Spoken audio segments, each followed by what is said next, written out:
Hello साथीहरु नमस्ते सबै राम्रै हुनुहुन्छ। आज चाहिँ मेरो फर्स्ट ब्लग हो मेरो मोनेटाइज भएको च्यानलमा। यो च्यानलमा सर्ट भिडियोहरु एक दुई दिनदेखि त राखिरहेको थिएँ मैले, तर अलिकति 3-4 मिनेटको भिडियो चाहिँ मैले राखेको थिइनँ। आज पहिलोचोटि हो मोनेटाइज भइसकेछ। पहिला चाहिँ यो च्यानल किड्स च्यानल थियो, मैले चाहिँ यसलाई चाहिँ नर्मल च्यानल बनाएको किड्स च्यानलबाट, किनकि त्यसमा चाहिँ आरपीएमहरु अनि फेरि त्यो एडहरु पनि सेलेक्टिभ एडहरु बच्चाको लागि जुन उपयुक्त हुन्छ त्यो मात्र राखिदिनु भएको हुनाले चाहिँ अलिकति झ्याउ लाग्यो मलाई। अनि जहाँ जाँदा पनि यताउता भ्लग बनाउनु पाइयो, बोल्न पाइयो हजुरसँग। त्यो भ्लग हुँदाखेरि चाहिँ आज मैले मेरो बारीको चाहिँ भ्यू देखाउँदैछु। कस्तो लाग्छ मेरो बारीमा के फलेछन्, मैले के रोपेको छु भन्ने कुरा चाहिँ त्यो हेर्नु होला। अनि लाइक कमेन्ट सब्सक्राइब पनि गरिदिनु होला है। मैले देखाउँदैछु है त। यो चाहिँ मेरो गार्डन जस्तै हो, घिरमलाहरू फलेछ कस्तो राम्ररी भन्ने फ्लावरहरू छ।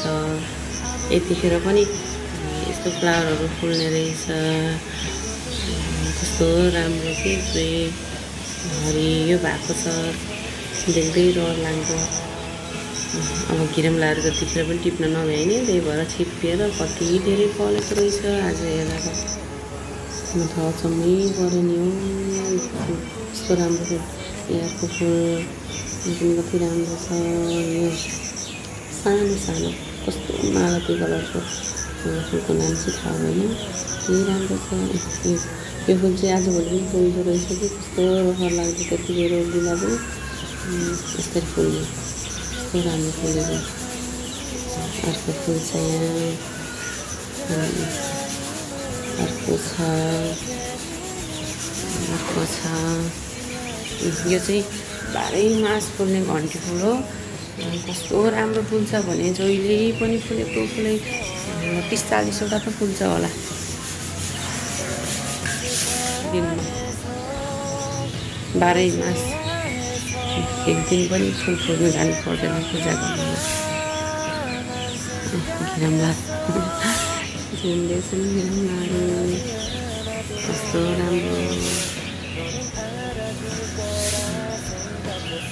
झालझाङ्गेर कस्तो भएको छ। घिरमला भित्र छन् कि यति राम्रै छ।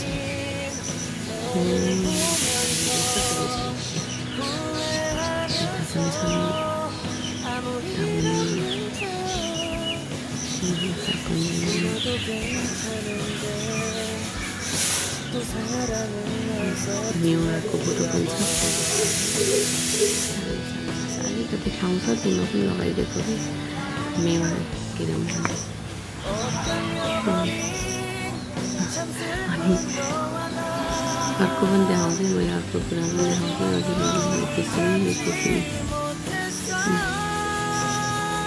आँप पनि छ कि हाम्रोमा चाहिँ। अर्को कुरा भनेको त्यही आँप फलेको हेर्नु, आँप हेर्नु त साथीहरू हो, कस्तो राम्रो आँप सानो त्यो पनि फल्यो। कति धेरै फल्यो थियो सबै त्यो उताबाट। अर्को पनि झरे अनि त्यति भयो।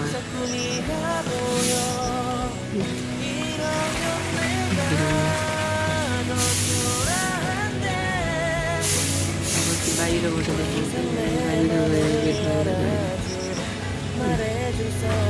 म गेट बाहिर छु। कस्तो राम्रो घिरमला फलेको, बाहिर पनि फलेको छ।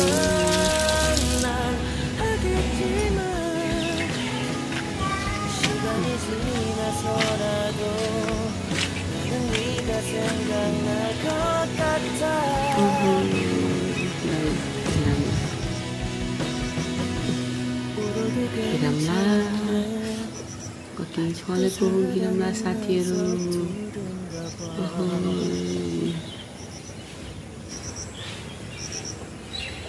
आँप पनि छ। यता बाहिरबाट पनि चोरिदिने भएर हो कि बाहिरदेखि यस्तो ठ्याक्कै यहाँ माथि चढेर हामी नहुँदाखेरि त सबै यता बाहिरपट्टि निस्केको त सबै चोरेर भ्याएछन् कि मलाई त थाहै नै। पछि यसो हेर्दा त आँपहरू त छैन।